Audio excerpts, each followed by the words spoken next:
안녕하세요. 수완TV의 백조입니다. 이번 영상은 금과 관련된 경제 상식 중 금본위 제도의 역사와 브레튼 우즈 체제, 그리고 닉슨 쇼크에 대한 내용으로 영상을 준비했습니다. 우선 금본위 제도의 사전적 의미는 화폐 단위의 가치와 금의 일정 양의 가치가 등가 관계를 유지하는 제도라고 나와 있습니다. 즉, 금본위제는 금 1온스는 미국 달러 35달러와 같이 금과 화폐의 교환 비율을 일정하게 유지하는 제도인데요. 금본위제에 있어서 화폐와 금과의 등가 관계를 유지시키는 방법에는 여러 가지가 있는데, 거기에서 금본위 제도의 종류가 나누어집니다. 우선 최초의 금본위제는 금화본위 제도입니다. 과거에는 금을 직접 화폐로 사용했으며 이를 금화본위제라고 하는데요. 그런데 금을 직접 화폐로 쓰다 보니 여러 가지 문제점이 생겼습니다. 첫째는 바로 무게입니다. 금은 밀도가 상당해서 무게가 매우 무겁습니다. 이런 금으로 만든 금화를 들고 다니자니 너무 무거워서 비효율적이었습니다. 둘째는 화폐 훼손입니다. 금을 화폐로 쓰다 보니 자연스럽게 화폐가 마모되었으며, 심지어 몇몇 사람들은 화폐에 붙은 금을 조금씩 갈아 모아서 되팔기도 했다고 하는데요. 이렇듯 금을 직접 화폐로 사용하면서 여러 가지 문제점이 발생하자 각 국가들은 금화본위제를 버리고 새로운 개념인 금핵본위제로 돌아서기 시작합니다. 금핵본위제는 금을 더 이상 직접 유통시키지 않고 금을 대신하는 화폐를 발행하여 이를 유통시키는 것이었습니다. 즉, 중앙은행이 금과 교환할 수 있는 교환권의 개념으로 화폐를 발행하였던 것입니다. 미국의 금핵본위제에서는 금 1온스로 교환하기 위해 35달러가 필요했습니다.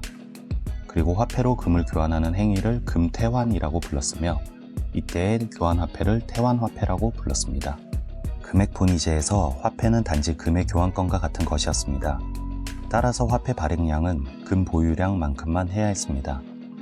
예를 들어 미국의 중앙은행은 금을 100온스만 보유하고 있었다면 중앙은행은 최대 3,500달러만 발행할 수 있었습니다.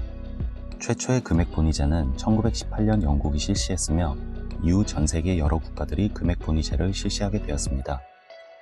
금핵본위제를 실시했던 가장 큰 이유는 당시 금이 귀금속으로서 공급이 상당히 제한되어 있어서 금의 가치가 굉장히 안정적이었기 때문입니다. 또한 당시 세계 경제는 개방 경제로 각국 간의 무역이 활발한 시기였습니다. 각국의 화폐 가치를 비교하기가 어려웠던 당시에는 금이라는 공통 재화를 통해 거래함으로써 무역의 편리성을 높일 수 있었습니다. 그러나 1차 세계대전이 발발하고 각 국가에서는 전쟁 비용을 마련하기 위해 화폐 발행량을 비약적으로 늘리기 시작합니다.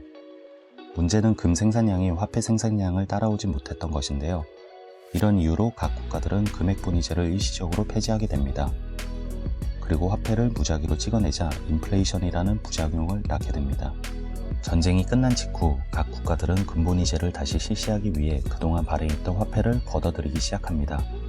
긴축 정책을 시작한 것인데요. 그러나 이 무리한 긴축 정책은 인플레이션보다 더 큰 부작용을 야기시킵니다. 당시 국가들은 자기 나라의 인플레이션만 고려한 나머지 다른 나라의 통화는 고려하지 않았고, 이로 인해 무역과 자본 이동이 원활히 이루어지지 못했습니다. 또한 금본위제로 회귀하기 위해 기존에 막대하게 풀었던 화폐를 회수하다 보니 심각한 디플레이션을 겪게 되었습니다. 전 세계적으로 유례없는 경제 대공황이 발생한 것이죠. 결국 다시 금본위제로 복귀하려던 여러 나라들은 경제에 심각한 타격만 입고 금본위제를 포기하게 됩니다. 이렇게 1차 세계대전 이후 영국, 일본 등의 강대국들이 줄줄이 금본위제 복귀에 실패하면서 금본위제는 역사 속으로 사라질 줄 알았는데, 2차 세계대전 이후 미국을 중심으로 다시 한번 금본위제가 시행됩니다. 이를 브레튼 우즈 체제라고 합니다. 2차 세계대전 이후 당시 세계 경제는 혼란의 전국이었습니다. 각국의 지도자들은 세계 경제를 재건하자는 일환으로 통화제도의 개편에 관해 회의를 가졌습니다. 당시 영국의 경제학자인 케인즈는 전 세계 화폐를 통일하자고 주장하였으나 받아들여지지 않았고, 대신 미국 재무부 고위 간부였던 해리 덱스턴 화이트가 주장한 미국 중심의 금본위제가 채택되었습니다. 이 제도가 미국 뉴햄프셔주의 브레튼 우즈에서 열린 회의에서 탄생했기 때문에 이를 브레튼 우즈 체제라고 합니다. 브레튼 우즈 체제의 주요 내용은 다음과 같습니다. 첫째, 금 1온스를 미화 35달러로 고정, 그 외 다른 나라의 통화는 달러에 고정. 둘째, 단 달러와 각 화폐는 원칙적으로 상하 1% 범위 내에서 조정이 가능. 셋째, 각국에 필요한 외화를 공급하는 국제통화기금 IMF 창설. 넷째, 전쟁 후 부흥과 후진국 개발을 위해 국제부흥개발은행 IBRD 창설. 과거 금액본위제가 각국의 중앙은행에서 금과 화폐의 비율을 독자적으로 결정했던 것과 달리 브레튼 우즈 체제에서는 오직 달러만이 금과 교환하게끔 정했습니다. 그리고 다른 국가들은 금을 교환하기 위해 자기 나라 화폐를 달러로 환전해야만 했던 거죠. 즉 브레튼 우즈 체제에서 달러는 금과 동일한 가치를 지니게 됩니다. 왜 하필 달러를 기준으로 정한 걸까요? 미국은 2차 세계대전을 통해 엄청난 경제력을 얻게 되었고 그에 따라 당시 미국은 유럽에 비해 금 보유량이 압도적으로 많았기 때문입니다. IMF의 기록에 따르면 1947년 당시 미국은 전 세계 금의 70%를 보유하고 있었다고 합니다. 2차 세계대전 이전 영국 중심의 경제가 2차 세계대전 이후 미국으로 옮겨간 것입니다. 그래서 미국을 제외한 다른 나라들은 국제 거래를 위해 금뿐만 아니라 달러도 함께 비축하게 됩니다. 현재까지 유지되고 있는 달러의 기축통화로서의 위상이 시작된 시점이 바로 이때부터였던 거죠. 그러나 1950년대 말부터 유럽의 급속한 경제 성장에 비해 미국의 경제는 정체되었고 미국의 무역 수지는 적자가 계속 누적되었습니다. 설상가상으로 소련과의 냉전 비용 및 1960년대 베트남 전쟁의 비용을 조달하고자 보유하고 있던 금 보유량과 상관없이 달러를 마구 발행하면서 달러의 가치는 하락하고 인플레이션이 증가하는 위기까지 초래하게 되죠. 달러의 가치가 떨어지자 대외 단기 달러 채무의 비율도 악화되기 시작하였고 몇몇 국가들은 보유한 미국 달러를 금으로 바꾸는 금태환을 요구했습니다. 당시 미국은 전쟁 비용 충당을 위해 금 보유량보다 더 많은 달러를 발행했기 때문에 금태환을 원활히 해줄 수 없었습니다. 달러 발행량에 비해 금 보유량이 턱없이 부족했으니까요.